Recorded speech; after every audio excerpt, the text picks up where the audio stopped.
La Internet es el medio que actualmente muchas personas utilizamos para nuestro día a día, para cuestiones laborales, para cuestiones personales, familiares, etcétera.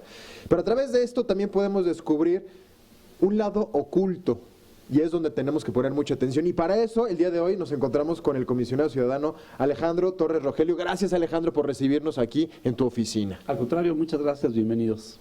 Hoy hablemos de la Internet. La Internet que, bueno, pues ahora ya no podríamos funcionar sin esta herramienta, ¿no? Hablando de instituciones públicas, privadas, las cuestiones personales, familiares. Pero también existe, tanto como en una moneda, dos caras, ¿no? La cara buena y la cara mala o la cara oculta. Y yo quiero que nos platiques un poco acerca de esto que se llama ahora Deep Web o web profunda. Así es, bueno, pues como todo, efectivamente, bien has dicho, tiene también una cara oculta. Y en el caso de Internet no es la excepción, y como ustedes saben, Internet finalmente es una red que conecta a diferentes terminales, servidores de computadoras, ¿no? Intercambian información, datos todo el tiempo, constantemente, y hoy nuestra vida sencillamente no se entiende sin el uso en algún momento de estas conexiones a través de computadoras, tabletas, celulares. Pero la Internet, lo que nosotros vemos cuando iniciamos nuestro navegador, en realidad es una pequeña, muy pequeña porción realmente de lo que hay verdaderamente en Internet. Y yo en muchas ocasiones le pido a los chicos que imaginen Internet como un gran iceberg. Sí. Y la parte que nosotros vemos cuando entramos a alguno de los navegadores más populares, ¿no? En realidad lo que estamos viendo es la punta del iceberg. Dentro, en lo más profundo, es la gran masa realmente del iceberg, es lo oculto, y esa es la analogía que podríamos hacer con Internet. Lo que los buscadores más populares nos muestran es la punta del iceberg. La Deep Web, la Internet profunda o Internet oculta, es lo que está abajo, y es la gran mayoría. Y es un terreno oscuro, sí, pero muy riesgoso también. Entonces hay quien realiza una actividad ahí que quiere mantener oculta, ¿no? Entonces generan sitios, generan determinados pues sí, espacios en esa Internet profunda. Sí. Así es, para intercambiar información que no siempre es información digamos legal, o que tiene buenos propósitos para finalmente pues engrandecimiento de nuestra actividad profesional, personal, de algún tipo, ¿no? Esta información que tendría que aportar algo a la sociedad, ¿no? Sí, pero en esta Internet profunda hay información positiva, pero también hay mucha información, muchos sitios ahí en esta Internet profunda que en realidad son para cometer delitos. Ahí los criminales, y estamos hablando de cosas muy, muy fuertes, ahí es donde se conectan, donde intercambian información, datos, y donde se da ese espacio de interacción para cometer delitos. Entonces, quien no está familiarizado con estas tecnologías y cómo navegar en la Internet profunda, si realmente no lo necesita, si no lo encuentra en la Internet visible a través de los buscadores, sí, lo mejor es asesorarse con un profesional y no intentar por sí mismo encontrar cosas en la Internet profunda, donde lo más seguro es que termine como víctima de algún delito, y, claro, y puede ser un delito muy grave además, ¿eh?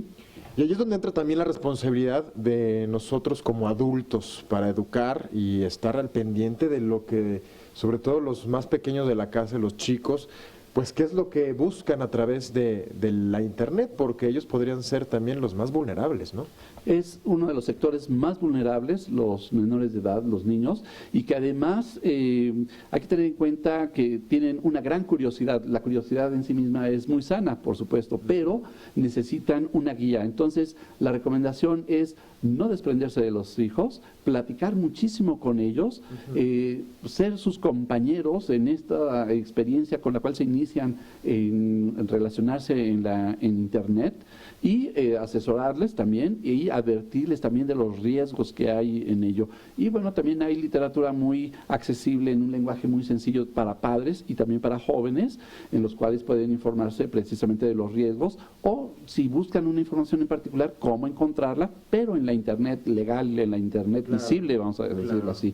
La otra Internet no es ilegal, pero es una Internet muy oscura, muy riesgosa, porque ahí hay verdaderamente gente pues con muy malas intenciones criminales. Entonces, si no tiene experiencia, si no tiene los conocimientos, lo más probable es que resulte un daño y no va a ser una experiencia agradable su navegación en esa web profunda. Alejandro, aquí en el InfoDF ustedes tienen este tipo de asesorías, ¿verdad? Quiero suponer que cualquier ciudadano que esté interesado en conocer más al respecto, en conocer más con relación a la transparencia, a la protección precisamente de los datos personales, puede acercarse a esta institución. Desde luego, porque esto tiene que ver también con los datos personales, puesto que cuando nosotros navegamos en Internet, generalmente estamos dando algo de nuestra información personal. Para empezar, la dirección IP desde la que navegamos, ¿no? O usuarios y contraseñas.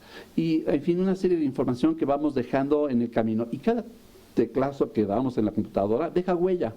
Entonces, nosotros aquí en el Instituto de Acceso a la Información Pública y Protección de Datos Personales damos ese tipo de orientación, por supuesto. Tenemos una dirección de protección de datos personales que también se puede orientar, vinculación con la sociedad que también da este tipo de orientación, una escuela ciudadana, digamos, que también da información por lo menos básica para que ellos conozcan y puedan alertarse, padres de familia también, desde luego. Los órganos garantes como el InfoDF o en los estados de la República o el INAI a nivel federal o nacional también dan esta orientación y sobre todo constantemente se están publicando materiales con un lenguaje ciudadano muy claro, muy sencillo. Entonces, consultar estas guías en nuestros sitios de internet, tanto del InfoDF como del INAI, ahí encontrarán información muy útil. Muchas gracias por las recomendaciones. Ahí está la invitación para el uso de este tipo de herramientas. Hay que usarlas y hay que estar bien pendientes como padres de qué es lo que nuestros chicos están buscando en Internet. Gracias al comisionado Alejandro Torres Rogelio por recibirnos. Nos vemos muy pronto. Claro que sí, muchas gracias, aquí los esperamos. Gracias y nosotros con esto regresamos hasta allá, el estudio de tus ciudades. Vámonos.